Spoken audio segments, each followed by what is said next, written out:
মেরাজ গিয়েছেন আরশে মোর প্রিয় নবী সুবহানাল্লাহ, স্বচক্ষে দেখেছেন খোদাকে মোর প্রিয় নবী সুবহানাল্লাহ। আলহামদুলিল্লাহি রাব্বিল আলামিন ওয়াসসালাতু ওয়াসসালামু আলা সাইয়্যিদিল মুরসালিন, আম্মা বা'দ, ফাআউযু বিল্লাহি মিনাশ শাইতানির রাজীম। বিসমিল্লাহির রহমানির রহিম।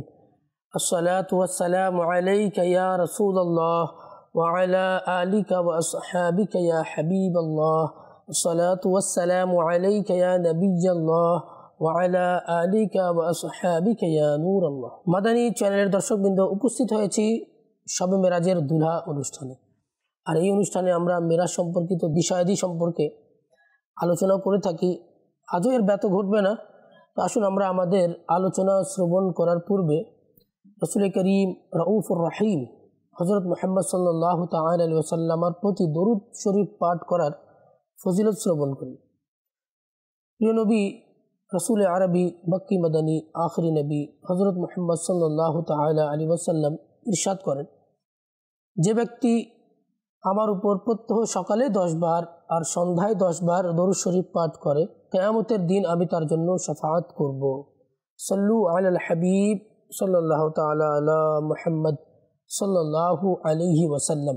মাদানী চ্যানেলের দর্শকবৃন্দ, গত অনুষ্ঠানে আমরা রাসূল করিম সাল্লাল্লাহু আলাইহি ওয়াসাল্লাম যে সিদরাতুল মুনতাহায় গিয়েছিলেন, তারপর মুস্তাওয়া, তারপর আরশে আজিম, তারপর লামাকানে আল্লাহ তাআলার দিদার, এই সম্পর্কে আমরা আলোচনা করেছিলাম। আজ আমরা আলোচনা করব যে মেরাজ রজনীতে প্রিয় মুস্তাফা সাল্লাল্লাহু আলাইহি ওয়াসাল্লাম সমগ্র সৃষ্টি জগৎ পরিভ্রমণ করে কুদরতের অসংখ্য আশ্চর্য বিষয়াদি প্রত্যক্ষ করেছেন। জান্নাতে তশরিফ নিয়ে গিয়ে আপন গোলামদের জান্নাতি প্রাসাদ এবং স্থানসমূহ প্রত্যক্ষ করেছেন। তাছাড়া জাহান্নামও পরিদর্শন করে জাহান্নামীদের যন্ত্রণাদায়ক আযাবও দেখেছেন এবং তা থেকে অনেক কিছু উম্মতের উৎসাহ ও উদ্দীপনার জন্য বর্ণনা করেছেন, যাতে নেক ও উত্তম আমল করার মাধ্যমে মানুষ জাহান্নাম থেকে বাঁচার চেষ্টা করে এবং জান্নাতের স্থায়ী নিয়ামত সম্পর্কে শুনে তা পর্যন্ত পৌঁছানোর জন্য সচেষ্ট হয়। আল্লাহু আকবার! কেমন দয়ালু নবী, যে উম্মতকে জান্নাতে প্রবেশ করানোর জন্য আমল কিভাবে করতে হবে রাসূল করিম সাল্লাল্লাহু তাআলা আলাইহি ওয়াসাল্লাম জানিয়েছেন। তার উম্মত যেন জাহান্নাম থেকে পরিত্রাণ পায় সেটার জন্য আমল বলে দিয়েছেন। আসুন রাসূল করিম সাল্লাল্লাহু আলাইহি ওয়াসাল্লাম মেরাজ রজনীতে যে বিষয়াদি অবলোকন করেছিলেন তার মধ্যে কয়েকটি আমরা আলোচনা করি। হযরত সাইয়েদুনা আনাস বিন মালিক রাদিয়াল্লাহু তাআলা আনহু থেকে বর্ণিত, তিনি বলেন, রাসূল করিম সাল্লাল্লাহু আলাইহি ওয়াসাল্লাম ইরশাদ করেন, যে রাতে আমি মেরাজে যাই, আমি জান্নাতের দরজায় এটা লেখা দেখেছি যে সাদকার সওয়াব 10 গুণ এবং ঋণ দানের সওয়াব 18 গুণ। আমি জিবরাইল আলাইহিস সালামকে জিজ্ঞাসা করলাম যে ঋণের মর্যাদা সাদকা থেকে বৃদ্ধি পাওয়ার কারণ কি? তিনি বললেন যে ভিক্ষুকের কাছে সম্পদ থাকে, সম্পদ থাকার পরও সে ভিক্ষা করে। পক্ষান্তরে ঋণ গ্রহীতা প্রয়োজনের কারণেই ঋণ গ্রহণ করে থাকে। আসলে মাদানী চ্যানেলের দর্শকবৃন্দ, অনেক ভিক্ষুক আছে যাদের কাছে অর্থ আছে, সব কিছু থাকে, তারপরও ভিক্ষা করতে থাকে, কিন্তু কর্জগ্রহীতা প্রয়োজন সাপেক্ষেই কর্জ গ্রহণ করে থাকে। ইসলামী ভাইয়েরা, দ্বীন ইসলাম আমাদের মুসলমানের কল্যাণ কামনার শিক্ষা দিচ্ছে, পরস্পর সহমর্মিতার বার্তা দিচ্ছে, আর এই বিষয়ের প্রতি আমাদের নির্দেশনা দিচ্ছে যে যদি কখনো কোনো মুসলমান কোনো দুঃখ ও বিপদের সম্মুখীন হয়ে যায়, তবে তার কাছ থেকে মুখ ফিরিয়ে নেয়ার পরিবর্তে বিপদ থেকে মুক্তি পেতে তাকে সাহায্য করা উচিত। আজ আর আমাদের কি অবস্থা? আমাদের অবস্থা এমন হয়ে গেছে যে একজন মানুষ গর্তে পড়ে যাচ্ছে, তাকে আরও লাথি মেরে তাকে গর্তে ফেলে দেওয়ার প্রচেষ্টা চলছে। যে মানুষকে সহযোগিতার মন মানসিকতা নেই। আলহামদুলিল্লাহ অনেক মুসলমান ভাই আছে যারা অপর মুসলমান ভাইয়ের সাহায্য করে, কিন্তু অনেকে ক্ষতি করার চেষ্টা করে। তাদের জন্য বলছি, আমরা মুসলমান ভাই ভাই, ইন্নামাল মুমিনুনা ইখওয়া। আল্লাহ তাআলা কোরআনে কারীমের মধ্যে বলেছেন যে প্রত্যেক মুসলমান ভাই ভাই, আমরা একে অপরকে সহযোগিতা করি, একে অপরের সহযোগী হই। যদি কোনো মুসলমান ভাই বিপদের সম্মুখীন হয়ে যায়, তাহলে তাকে বিপদ থেকে মুক্তি করার জন্য আমাদের সাহায্য করা উচিত। যদি আর্থিকভাবে কেউ পরীক্ষার সম্মুখীন হয়, তবে উপহার স্বরূপ কিংবা কর্জে হাসানা অর্থাৎ বিনা শর্তে ঋণ দিয়ে তাকে উদ্ধার করা উচিত। অতঃপর এই উত্তম আমলের জন্য অসংখ্য প্রতিদান ও সওয়াবের সুসংবাদ দানও করেছেন, যাতে মুসলমানরা এতে অধিক হারে আগ্রহী হয় এবং সেই পরকালীন সওয়াবের প্রতি দৃষ্টি রেখে প্রত্যেক বিপদ আপদে আপন মুসলমান ভাইয়ের সঙ্গ দিবে। বর্তমান মুসলমানদের মাঝে পরস্পরের কল্যাণ কামনার মন মানসিকতা একেবারেই শেষ হয়ে গেছে। ধন সম্পদের প্রতি তারা এমনভাবে আসক্ত হয়ে গেছে যে একে অপরকে সহযোগিতার প্রেরণাও শেষ হয়ে যাচ্ছে। হায়, যদি আমরা সত্যিকার অর্থে ইসলামী শিক্ষার উপর আমলকারী হয়ে যেতাম এবং প্রত্যেক মুসলমান ভাইয়ের কষ্টকে নিজের কষ্ট মনে করে দূর করার চেষ্টা চালাতাম। হযরত সাইয়েদনা আবু হুরায়রা রাদিয়াল্লাহু তাআলা আনহু থেকে বর্ণিত যে নবী করিম রউফুর রহিম সাল্লাল্লাহু আলাইহি ওয়াসাল্লাম ইরশাদ করেন, যে ব্যক্তি কোনো মুসলমানের দুনিয়াবী সমস্যাবলী থেকে একটি সমস্যা দূর করে দেয়, আল্লাহ পাক কিয়ামতের দিন তার সমস্যাবলী থেকে একটি সমস্যা দূর করে দেবেন। আল্লাহু আকবার। অনেক মুসলমান ভাই আছে মাশাআল্লাহ, তারা মুসলমান ভাইদেরকে সহযোগিতা করে, বিয়ের মধ্যে সহযোগিতা করে ফেলে, তাদের দুর্দশায় সহযোগিতা করে থাকে, কিন্তু যারা করে না তারা তাদের মন মানসিকতা যেন বানায়, যেন আমরা আমাদের দ্বারা মুসলমানদের জন্য সহযোগিতা হয়, মুসলমানদের উপকার হয়, মুসলমানদের সমস্যার সমাধান হয়। যে ব্যক্তি অভাবের প্রতি দুনিয়ায় সহযোগিতা করে, আল্লাহ পাক দুনিয়া ও আখিরাতে তার উপর সহযোগিতা করবেন। যে ব্যক্তি দুনিয়ায় কোনো মুসলমানের দোষ ত্রুটি গোপন করে, আল্লাহ পাক দুনিয়া ও আখিরাতে তার দোষ ত্রুটি গোপন করবেন। আর আজকে আমরা দোষ ত্রুটি জানার জন্য আমরা আগ্রহী থাকি, আলোচনা করে থাকি, তার কি সমস্যা। মনে হচ্ছে যে মুসলমানের সমস্যা শুনে অন্তরে সে তৃপ্তি পাচ্ছে। যে ব্যক্তি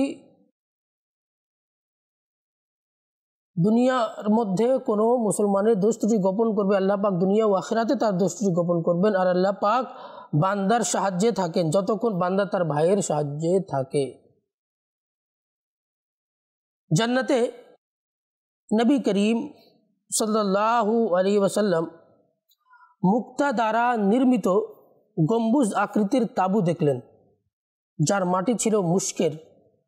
রাসূল পাক সাল্লাল্লাহু আলাইহি ওয়াসাল্লাম হযরত জিবরাইল আলাইহিস সালামকে জিজ্ঞাসা করলেন, লিমান হাযা ইয়া জিবরিল, হে জিবরাইল এটা কার জন্য? আরজ করলেন, হে মুহাম্মদ সাল্লাল্লাহু আলাইহি ওয়াসাল্লাম, এটা আপনার উম্মতের ইমাম ও মুয়াজ্জিনদের জন্য। আল্লাহু আকবার। হে আমার ইমাম মুয়াজ্জিন ভাইরা, শুনো, আপনাদের জন্য আল্লাহ তাআলা জান্নাতের মধ্যে কেমন প্রাসাদ নির্মাণ করেছেন। যেহেতু তারা মসজিদের খিদমত করে, এজন্য আল্লাহ তাআলা জান্নাতের মধ্যে তাদের গম্বুজ নির্মিত একটা তাঁবু তৈরি করে রেখেছেন, আর যার মাটি মুশকের হবে। আল্লাহু আকবার। ইমাম সাহেবদের জন্য, মুয়াজ্জিনদের জন্য। সুবহানাল্লাহ। আল্লাহ পাকের সন্তুষ্টির জন্য আজান দেয়া এবং ইমামতি করার জন্য অসংখ্য ফজিলত রয়েছে। আল্লাহ পাক তাদের জন্য মুক্তার নির্মিত তাঁবু প্রস্তুত করে রেখেছেন। আল্লাহ পাক আমাদেরও তৌফিক দান করুক। আসুন এ সম্পর্কে আরও কিছু বর্ণনা লক্ষ্য করি। হুজুর সাল্লাল্লাহু আলাইহি ওয়াসাল্লাম ইরশাদ করেন যে সওয়াবের উদ্দেশ্যে আজান প্রদানকারী ওই শহীদের মতো যে রক্তে রঞ্জিত হয়েছে, আর যখন মৃত্যুবরণ করবে কবরে তার শরীর পোকা মাকড় খাবে না। আল্লাহু আকবার। রাসূল পাক সাল্লাল্লাহু আলাইহি ওয়াসাল্লাম ইরশাদ করেন, যে ব্যক্তি ঈমানের সহিত সওয়াবের নিয়তে 5 ওয়াক্ত নামাজের আজান দিল, তার ইতোপূর্বে যা গুনাহ হয়েছে ক্ষমা হয়ে যাবে। এবং যে ব্যক্তি ইমানের সহিত সওয়াবের নিয়তে আপন সঙ্গীদের 5 ওয়াক্ত নামাজের ইমামতি করবে, তার জন্য পূর্ববর্তী গুনাহসমূহ ক্ষমা করে দেওয়া হবে। আল্লাহু আকবার। ইমাম মাশাআল্লাহ যারা ইমামতি করেন, দেখুন আল্লাহ তাআলা কেমন ফজিলত দান করেছেন। যারা আজান দিয়ে থাকেন, দেখুন আল্লাহ তাআলা কেমন আপনাদের জন্য ফজিলত দিয়েছেন। বর্ণিত আছে, জান্নাতে প্রিয় নবী সাল্লাল্লাহু আলাইহি সাল্লাম কিছু সুউচ্চ প্রাসাদ দেখলেন, যা সম্পর্কে জিজ্ঞাসা করা হলে হযরত জিবরাইল আলাইহিস সালাতু ওয়াস সালাম আরজ করলেন, এগুলো রাগ সংবরণকারী এবং মানুষদের ক্ষমা ও মার্জনাকারীদের জন্য, আর আল্লাহ পাক অনুগ্রহশীলদেরকে পছন্দ করেন। মানুষের রাগ আসবেই, কিন্তু রাগকে সংবরণ করতে হবে। আর রাগকে যখনই সংবরণ করবে মানুষ, তখন সে ফজিলত অর্জন করতে পারবে, সওয়াব অর্জন করবে। প্রিয় ইসলামী ভাইরা, রাগ ইচ্ছাধীন বিষয় নয়, এটা নফসের ওই উত্তেজনাকে বলে যা প্রতিশোধ নেয়ার প্রতি উৎসাহিত করে, এবং এতে অন্তরে প্রতিশোধের আগুন জ্বলতে থাকে। এমত অবস্থায় যে ব্যক্তি নিজেকে আয়ত্তে রাখে এবং ক্ষমা ও মার্জনার মাধ্যমে কাজ সম্পন্ন করে, হাদিস শরীফে এর অনেক ফজিলত বর্ণিত রয়েছে। তন্মধ্যে একটি ফজিলত তো এখনই বর্ণিত হয়েছে, আসুন আরও কয়েকটি ফজিলত শ্রবণ করি। নবী করিম সাল্লাল্লাহু আলাইহি ওয়াসাল্লাম ইরশাদ করেন, যে ব্যক্তি রাগকে সংবরণ করলো অথচ সে তা বাস্তবায়নে সক্ষম ছিল, তবে আল্লাহ পাক কিয়ামতের দিন তাকে সকল সৃষ্টির সামনে ডাকবেন এবং স্বাধীনতা দিবেন যে যেই হুর ইচ্ছা নিয়ে নাও। আল্লাহু আকবার। রাগ সংবরণ করলে কিয়ামতের দিন কি পুরস্কার পাওয়া যাচ্ছে? আল্লাহ সুবহানাহু ওয়া তাআলা হুর রাখবেন আর বলবেন, যেটা পছন্দ হয় তুমি সেটা নিয়ে নাও। অন্যত্র ইরশাদ করেন, আমার উম্মতের মধ্যে উত্তম ব্যক্তি সেই, যখন তার রাগ এসে যায় তখন সাথে সাথেই তা সংবরণ করে নেয়।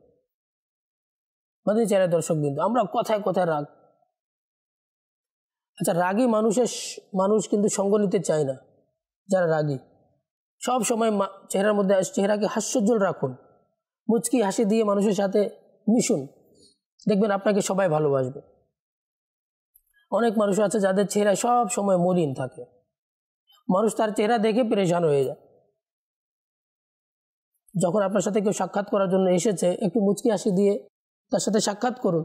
ঠিক আছে, আপনার কষ্ট আছে, মনে ব্যথা আছে, কিন্তু মানুষ তো আপনার সাথে একজন সাক্ষাৎ করতে আসছে, আপনি তাকে একটু আনন্দ দিন, তার সাথে মুচকি হাসি দিয়ে সাক্ষাৎ করুন, সওয়াব অর্জন করুন। হ্যাঁ, মুচকি হাসি দিয়ে কারোর সাথে সাক্ষাৎ করা এটাও সওয়াবের কাজ। তো আল্লাহ তাআলা যেন আমাদেরকে রাগ সংবরণ করার তৌফিক দান করুন। মনে রাখবেন যে রাগ বস্তুত স্বয়ং মন্দ নয়, তবে হ্যাঁ, রাগের বশীভূত হয়ে শরীয়তের অবাধ্য হওয়া নিন্দনীয় ও নাজাইজ। সঠিক ক্ষেত্রে রাগ আসাটাও প্রয়োজন। হযরত সাইয়েদুনা ইমাম আহমদ ইবনে হাজার মক্কি রাহমাতুল্লাহি তাআলা আলাইহি বলেন, রাগের শিথিলতা অর্থাৎ এমন কম রাগ আসা যে একেবারে শেষ হয়ে যায় অথবা প্রবণতায় দুর্বল হয়ে যায়, তবে এটা নিন্দনীয় গুণ। কেননা এক্ষেত্রে বান্দার মনুষ্যত্ব এবং মর্যাদা বোধ শেষ হয়ে যায়। আর যার মাঝে মনুষ্যত্ব ও মর্যাদা বোধ থাকবে না, সে কোনো প্রকারের পূর্ণতার উপযুক্ত হবে না। কেননা এ ধরনের ব্যক্তি মহিলা বরং মাটির কীট পতঙ্গের ন্যায় হয়ে যায়। হযরত সাইয়েদুনা ইমাম শাফিঈ রাহমাতুল্লাহি তাআলা আলাইহি বলেন, যাকে রাগান্বিত করা হলো আর সে রাগান্বিত হয় না, তবে সে গাধা, এবং যাকে সন্তুষ্ট করার চেষ্টা করা হলো আর সে সন্তুষ্ট হলো না, তবে সে হলো শয়তান। আল্লাহু আকবার। আমরা রাগের ব্যাপারে আমরা শুনছিলাম যে রাগ কেমন একটা বিষয়, আর আজানের ফজিলত সম্পর্কে শুনছিলাম যে রাসূল করিম সাল্লাল্লাহু আলাইহি ওয়াসাল্লাম মিরাজ রজনীতে মুয়াজ্জিন সাহেবদের জন্য, ইমাম সাহেবদের জন্য একটা তাবু দেখেছিলেন, আর তার মাটি ছিল মুশকের। আসুন আমরা একটু আজানের ফজিলত শুনি আর রাগ সম্পর্কে কিছু শুনি। একবার বিলাল রাদিয়াল্লাহু তাআলা আনহু আজান দিচ্ছিলেন, তখন রাসূল করিম সাল্লাল্লাহু আলাইহি ওয়াসাল্লাম বললেন, হে নারীরা, যখন বিলাল রাদিয়াল্লাহু তাআলা আনহু আজান দেয় তোমরাও আজান দাও। তো প্রত্যেকটা কালেমার বিনিময়ে 1 লক্ষ করে আল্লাহ তাআলা নেকি দান করবেন। তখন নারীরা বলল যে ইয়া রাসূলুল্লাহ, ইয়া হাবিবাল্লাহ, এটা তো আমাদের জন্য, পুরুষদের জন্য কি রয়েছে? তখন রাসূল করিম সাল্লাল্লাহু আলাইহি ওয়াসাল্লাম বললেন, পুরুষদের জন্য দ্বিগুণ রয়েছে। অর্থাৎ পুরুষরা যদি সালামের উত্তর দেয় তাহলে তাদেরকে দ্বিগুণ সওয়াব দেওয়া হবে। আমরা যে আল্লাহু আকবার মুয়াজ্জিন সাহেব বলছেন, আর আমরা যদি উত্তর দেই আল্লাহু আকবার, তাহলে নারীরা যদি উত্তর দেয় 1 লক্ষ নেকি, আর পুরুষরা উত্তর দিলে 2 লক্ষ নেকি আল্লাহ তাআলা তাদেরকে দান করেন। এভাবে ফজরের আজানের মধ্যে 17টা বাক্য আছে। তারপর জোহর, আসর, মাগরিব, এশার মধ্যে 15টা করে বাক্য রয়েছে। আর ইকামতের মধ্যে 17টা বাক্য, আর 5 ওয়াক্তের মধ্যে 17টা করে বাক্য রয়েছে। এভাবে যদি আমরা হিসাব করি, যদি একজন লোক প্রত্যেক দিন আজানের উত্তর দিতে যদি সক্ষম হয়ে যায় তাহলে 3,24,00,000 নেকি অর্জন করতে সক্ষম হয়ে যাবে। আল্লাহু আকবার। মাদানী চ্যানেল দর্শকবৃন্দ, আজানের সময় অনেক সময় আমরা কথাবার্তার মধ্যে লেগে যাই, কথাবার্তা মানে চলতেই থাকে আমাদের, আমরা একটু থেমে যাই যখন আজান হয়। আজান যখন হয় তখন একটু থেমে গিয়ে একটু আল্লাহ তাআলার মুয়াজ্জিনের আজানের উত্তর আমরা একটু দেই। আর সময় হলে আমরা মসজিদে গিয়ে নামাজ আদায় করি। আল্লাহ তাআলা কেমন ফজিলত দান করেছেন। আজানের মধ্যে যদি এত ফজিলত হয় তাহলে যে ব্যক্তি নামাজ আদায় করছে আল্লাহ তাআলা তাকে কতই না ফজিলত দান করবেন। মাদানী চ্যানেল দর্শকবৃন্দ, আমরা আজানের উত্তরও দিই এবং নামাজ পড়ার অভ্যস্ত হয়ে যায়, জামাত সহকারে নামাজ আদায় করি। যারা জামাত সহকারে নামাজ আদায় করে আল্লাহ তাআলা তাদেরকে 25 গুণ কিংবা 27 গুণ অধিক সওয়াব দান করে থাকেন যারা একাকী নামাজ আদায় করে তাদের তুলনায়। মসজিদে এসে নামাজ আদায় করার চেষ্টা করি।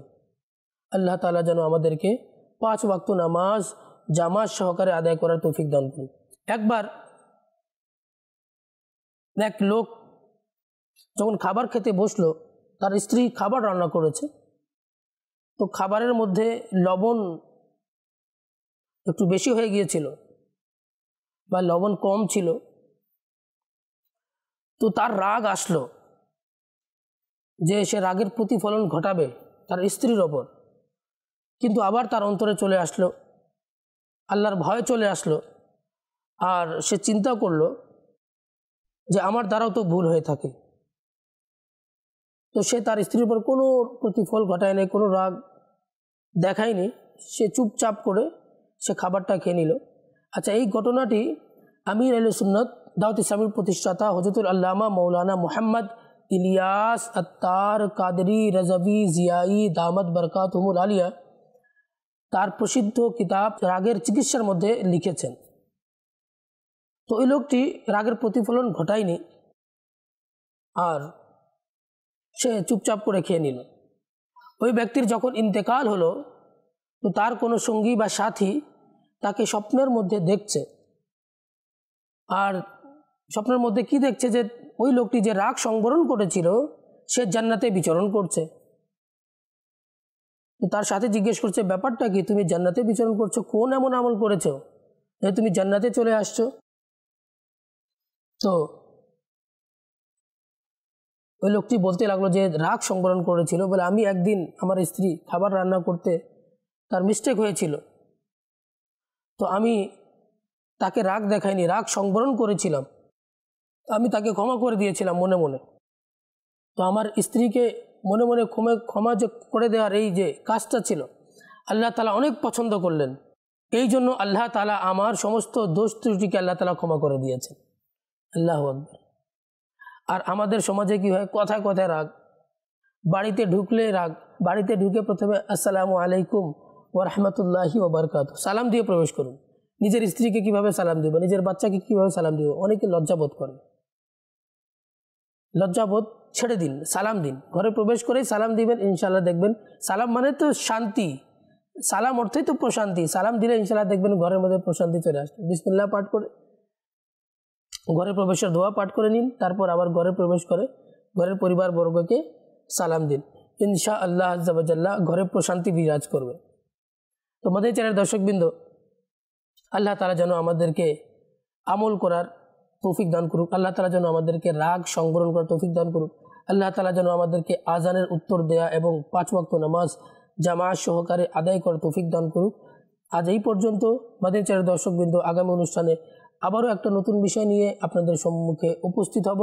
ততক্ষণ পর্যন্ত ভালো থাকুন, সুস্থ থাকুন, মাদানী চ্যানেল দেখতে থাকুন। সাল্লু আলাল হাবিব সাল্লাল্লাহু তাআলা আলা মুহাম্মদ সাল্লাল্লাহু আলাইহি ওয়াসাল্লাম। মেরাজে গিয়েছেন আরশে মোর প্রিয় নবী সুবহানাল্লাহ। স্বচক্ষে দেখেছেন খোদাকে মোর প্রিয় নবী সুবহানাল্লাহ।